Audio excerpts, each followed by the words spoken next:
আজকের আলোচনার বিষয় মঙ্গল শোভাযাত্রা।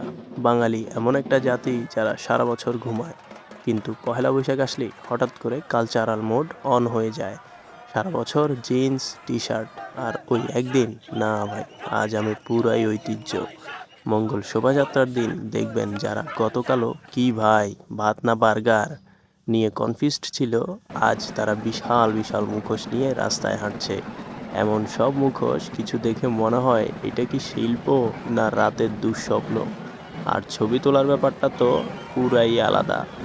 যাত্রা শুরু হওয়ার আগেই 100টা সেলফি, যাত্রার মধ্যে 200টা, আর শেষে ক্যাপশন ঐতিহ্যকে বাঁচিয়ে রাখি।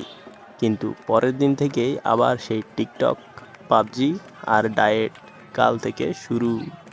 সবচেয়ে মজার ব্যাপার কি জানেন? অনেকেই জানেই না মঙ্গল শোভাযাত্রার ইতিহাস কি, কিন্তু জিজ্ঞেস করলে বলবে, ভাই এটা আমাদের কালচার, ডিপলি ফিল করি। আরেকটা জিনিস, এই দিন সবাই হঠাৎ করে আর্টিস্ট হয়ে যায়, কেউ হাতি আঁকছে, কেউ পাখি আঁকছে।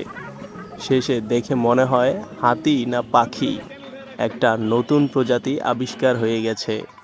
তবে সত্যি কথা বলতে কি, বাঙালির এই একদিনের পাগলামি আসলে সুন্দর, কারণ আমরা অন্তত একদিন হলেও একসাথে হাসি, রাস্তায় নামি, আর নিজের সংস্কৃতিকে একটু হলেও মনে করি।